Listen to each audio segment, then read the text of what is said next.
Hello guys, আসসালামু আলাইকুম। আশা করি সকালে ভালো আছেন। তো আজকে আবারও আপনাদের মাঝে চলে এসেছি নতুন একটি ব্লগ ভিডিও নিয়ে। তো আজকের এই ব্লগ ভিডিওতে আমি আপনাদের মাঝে বিস্তারিত আলোচনা করব এবং আপনাদের মাঝে তুলে ধরার চেষ্টা করব একটি ফলের গাছ নিয়ে। তো আজকের এই ফলের গাছটি হচ্ছে আমার পিছনে আপনারা দেখতে পাচ্ছেন। এটা কিন্তু হচ্ছে কাঁঠালের চারা। তো এটা কিন্তু অনেক সুন্দর একটি চারা দেখতে পাচ্ছেন। চারদিকে কিন্তু অনেকগুলো আরও চারা রয়েছে। প্রায় 2% জমির ওপর কিন্তু এই কাঁঠাল গাছের চারা কিন্তু আমরা রোপণ করেছি। তো আজকের এই ব্লগ ভিডিওতে আপনাদের মাঝে তুলে ধরার চেষ্টা করব এবং বিস্তারিত আলোচনা করব এই কাঁঠাল গাছের এই ছোটো ছোটো চারাগুলো নিয়ে।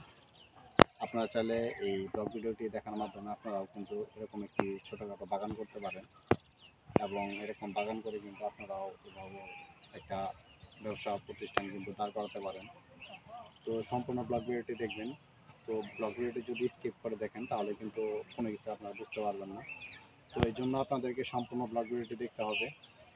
তো সম্পূর্ণ ব্লগ ভিডিওটি দেখার মাধ্যমে আপনারা কিন্তু এরকম সুন্দর একটি বাগান তৈরি করতে পারবেন এবং আপনারা চাইলে কিন্তু বাড়ির আশেপাশে এবং বিভিন্ন জায়গায় কিন্তু এই গাছগুলো কিন্তু রোপণ পদ্ধতি সম্পর্কে জানতে পারবেন এবং কী কী সার প্রয়োগ করা হয়ে থাকে, কয় মাস পর পর এই গাছগুলোকে স্প্রে করতে হয়। তো এই সম্পর্কে কিন্তু সমস্ত কিছু আপনারা এই ব্লগ ভিডিওতে জানতে পারবেন। তো এই যে গাছটি দেখতে পাচ্ছেন এগুলো কিন্তু প্রায় এখানে 100 থেকে 200 কিন্তু চারা রয়েছে, কাঁঠাল গাছের চারা।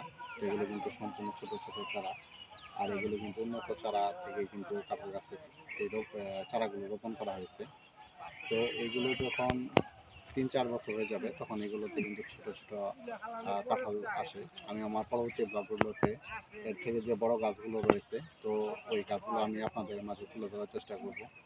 আপনারা দেখলে বুঝতে পারবেন যে এত ছোটো গাছে এই কী পরিমাণ কাঁঠাল ধরে।